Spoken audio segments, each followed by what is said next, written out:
For more on the SeaWorld announcement, I'm joined by Howard Garrett. He's the co-founder of the Orca Network. That's a nonprofit organization dedicated to raising awareness of the plight of killer whales. Let me just get your sense. This is an announcement that may have caught you off guard. Did you expect it, and what was your reaction? No, I didn't expect it, and my reaction was I was thrilled. This is a big landmark event when the dominant player in the entire industry declares that their 50-year experiment holding orcas captive in circus-like entertainment routines has failed, basically, and they're getting out of it eventually. That's a big symbolic statement. Howard, they've been going at this for a long time, so why now? Do you think it's a response to the critics, or is it a business decision? Oh, I think it's a business decision. They've known the conditions of the whales for all these years, but now the public knows it. And it's largely because of blackfish and the accumulated efforts of a lot of people over many years.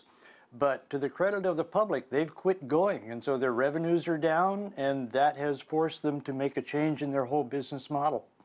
The decision also comes the same week that one of the world's largest circus acts decided to remove elephants from its act. So I want to talk to you basically about the attitude shift, if you will, towards animals being used in entertainment. Do you see it as a major shift, or is this kind of a gradual process?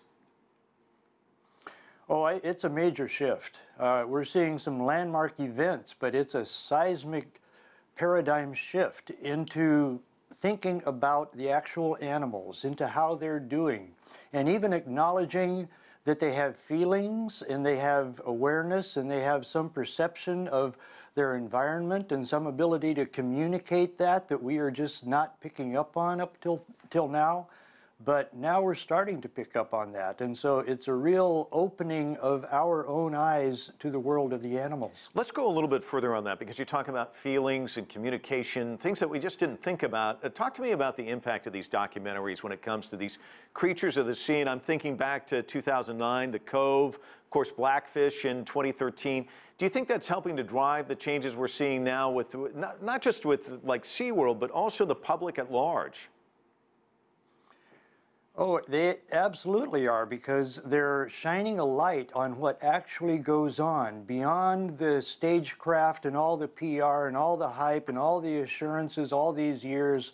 They're showing what actually happens from the point of view of the animals, what they go through, the stresses, the traumas, and the health effects, the ill health that results from all of that, long-term chronic, captivity, stresses and traumas and everything else, the ulcers, the infections, everything that piles up. Now people see that, and that's why they just don't want to go pay money to see it. Howard, the SeaWorld executive saying the 29 orcas still in captivity will remain so in new, inspiring, natural encounters. Is that okay with you?